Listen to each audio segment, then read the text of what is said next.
Well, I've just arrived at Great Northern. There's some of the old original throwout heaps up there. We'll have a close look at that in a minute.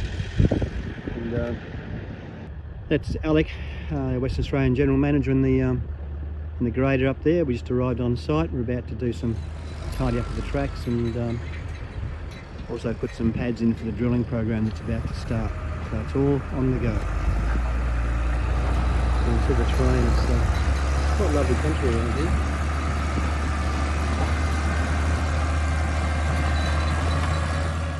So what happened here is back in about 1900, when the old boys first came here, they would have seen some quartz out there and they grabbed it. They put it into a thing called a dolly pot and crushed it up, powdered it, and then they would have panned it and they would have got loose gold. So they started work, and then they built this fire here. They would have had one guy who stood there pumping up and down on a bellows, and they smelted their gold here, and you can tell that because lying on the ground all around here is what's known as slag. And that's the remains of what was in their crucibles. They would have used a little bit of borax as a flux, and we'll crush some of this up and have a look. It should have fine gold in it, but that won't happen today. We've got too much to do today. But it's everywhere here.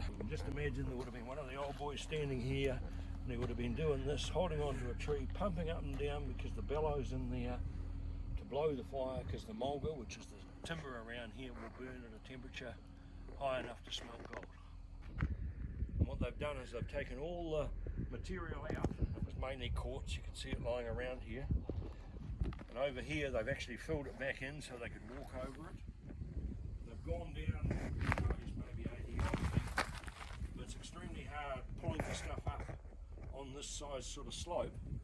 So they step back out over there, they sink a shaft and they go down and they go beneath the stope, put a drive out, and then they're dropping stuff vertically into it.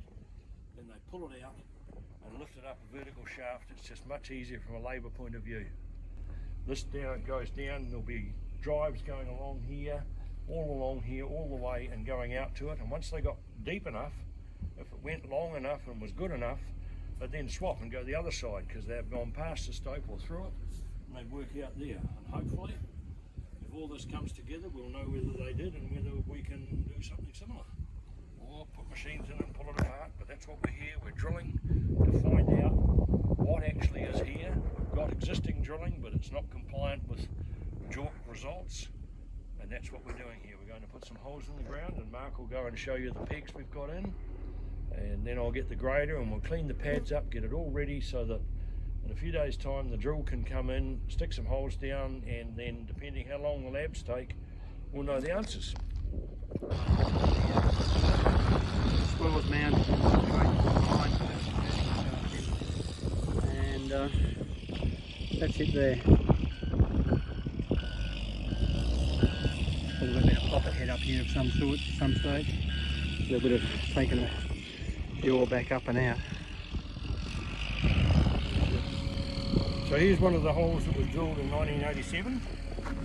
They're no longer JORC compliant, so what we want to do is another hole down there. We want to put one in between them. We want to step out here, over here somewhere. We want to put another hole in the ground. I'll get the grader and clean that stuff out of the road. And we'll probably end up putting it about there. That'll give them room to do what we need. You can see Alex put in the line for the drill rig and the support vehicles. And I've just done the pegs with the infill drilling from the old, spacing between the old holes. And there's the next line just there. Alex working on another one up there at the moment.